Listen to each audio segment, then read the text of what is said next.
Egy pulzoximéterrel és egy vérnyomásmérő holtermonitorral gazdagodott a Szent Lázár megyei kórház gyermekosztálya a Szívhangja Alapítványnak köszönhetően. A közel 2 millió forint értékű adomány átadó ünnepségére október 25-én hétfőn került sor az intézmény épületében. A műszereket az alapítvány kuratóriumának elnöke adta át jelképesen. Alapítványunk 2002. Decemberében jött létre, pontosabban december 6-án, én mindig azt szoktam mondani, hogy minket a Mikulás hozott. Az alapító egy 3 gyermekes anyuka, akinek súlyos beteg gyermekei vannak. Ő azért hozta létre, hogy Magyarországon minden rászoruló egyént és közösséget támogassunk. Ezek között fő feladatunk a alapító szándéka szerint, hogy életmentő orvosi műszereket vegyünk, és ezeket adjuk a hazai kórházak tulajdonába, és hát ezen belül is kiemelkedő helyen szerepelnek a gyermekkórházak. Az elmúlt időszakban hány intézménynek tudtak segíteni? Az elmúlt közel 8 év során 60 hazai kórház kapott tőlünk támogatást, több műszert, van aki 2-3-at, van aki ennél többet, ez attól függően, hogy milyen árat képvisel és mekkora adakozói kör segíti a munkánkat. A Szent Lázár megyei kórházba is már többször hoztak ajándékot. A Szívhangja Alapítvánnyal több mint egy éve kapcsolatunk van, és elmondhatom örömmel, hogy harmadik alkalommal segítenek nekünk, és a gyermekosztályon keresztül más osztályok is így hozzájuthatnak műszerekhez.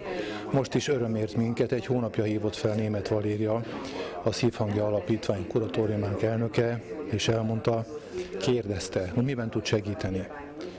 Elmondtuk, hogy a gyermekosztályon olyan készülék kell, amivel a kicsi betegeknek a keringését tudjuk vizsgálni, a szívműködését, a periférián az úgynevezett oxigenizációt, sok tüdőgyulladással, különböző gyulladással bekerült kicsi gyereknek tudjuk így figyelni stabilan az állapotát, és nincs az, hogy meglepetés ér, hogy esetleg nem figyeljük folyamatosan, objektíven. Ez a műszer, amit most kaptunk, az egyik, a pulzoximéter erre jó. A kicsi gyerek mozoghat, felülhet, járkálhat, a kicsi ujján rajta van a készülék, és gyakorlatilag mi arról pontosan tudjuk, hogy az ő keringése hogyan működik. Tehát ez nagyon nagy segítség. A másik műszer az pedig egy úgynevezett Holter monitor, 24 óráig van rajta a gyermekeken, illetve fiatal felnőtteken, és ez pedig a vérnyomás ingadozásokat tudja pontosan mérni, és számítógépes rendszerre utána ezt elemezzük, és megmondjuk, hogy mikor vannak kiugrások, milyen betegségtípusra gondolunk. A két műszernek együttes értéke megközelíti a 2 millió forintot. Ez a két készülék gyűjtésből van.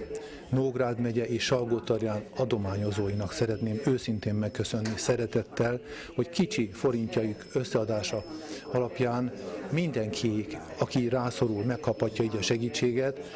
Én engedjék meg, hogy mindenkinek azt mondjam, hogy a Jóisten 100-szor adja vissza minden adományozónak azt a segítséget, amelyet a kicsi betegeinknek az érdekében megtett.